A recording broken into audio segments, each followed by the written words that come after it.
So I started playing this new game, Marvel Mystic Mayhem. And it's a team-based RPG on mobile that basically you get to take some of your favorite heroes or villains, or even ones that you may not know about, and I believe ones that they've even made for specifically for the game. So they got a lot of creative leeway, and you get to take them into these missions and beat up on enemies. So it looks like this. You're going to be getting mana at the bottom right hand corner. You see that bar that's filling up. Once you have enough to activate a skill, the skill will highlight, and then you can use that skill. Um, Missions have up to 3 stars that you can earn, and you get different rewards based on how many stars you earn. So some of them are as simple as just making it through in a specific time with everybody alive.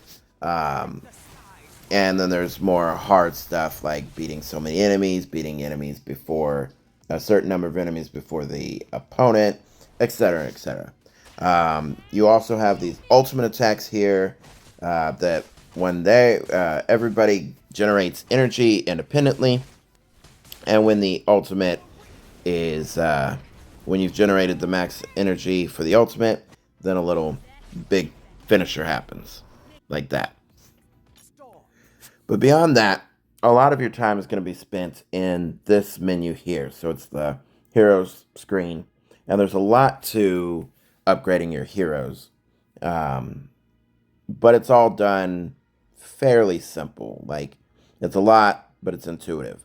So first off, here on the right side, you can see your character's passive, their 2 skills, and then their ultimate. So you can see what they do and whatnot.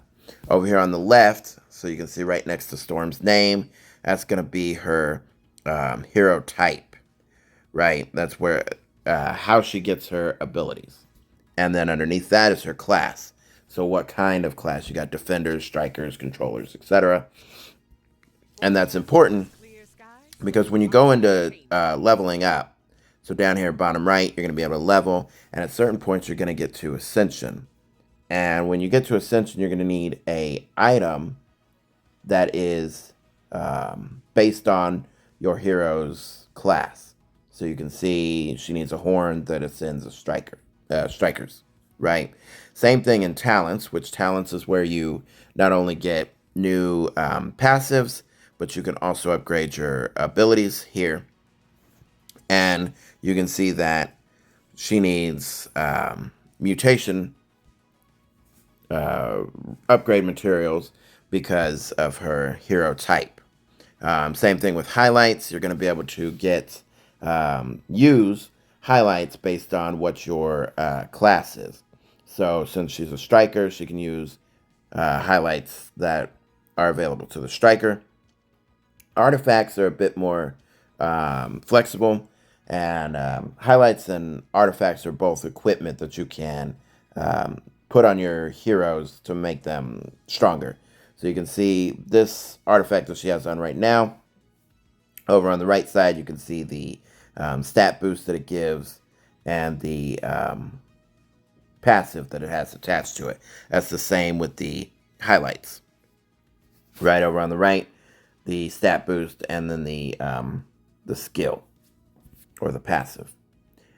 Now, the way that you get heroes and highlights is in this menu here. It's called the Dreamweaver. And so it's the gotcha mechanic of the game. You're going to call heroes or a highlight at random.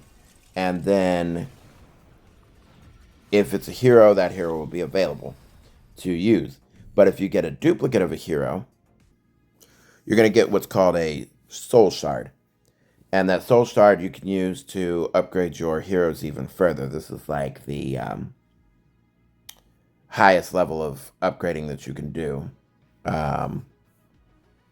So you have to go in order, though. Heart 1, Heart 2, Heart 3, Mind 1, Mind 2, Mind 3, like that.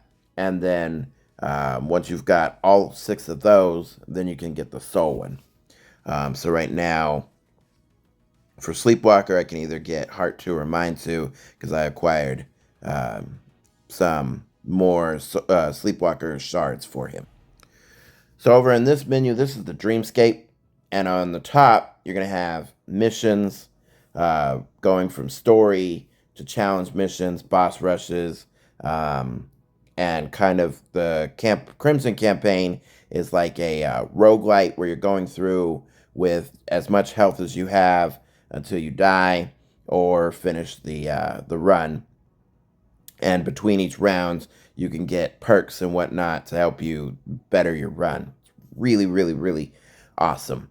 On the bottom, you're going to have missions that you can do that you can specifically target what you want. So going back to the classes and the hero types, you can see here that you can get resources based on exactly what you want.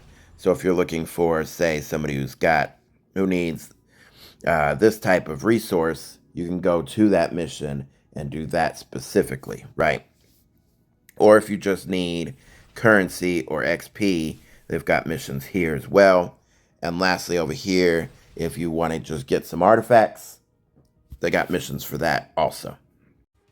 And that's pretty much it for the basics of the game. I will be going over each individual mode as well as guides for the heroes, each hero themselves, and more in depth in future videos. If you like what you've seen, be sure to leave a like, subscribe, all that good stuff. Thank you for watching.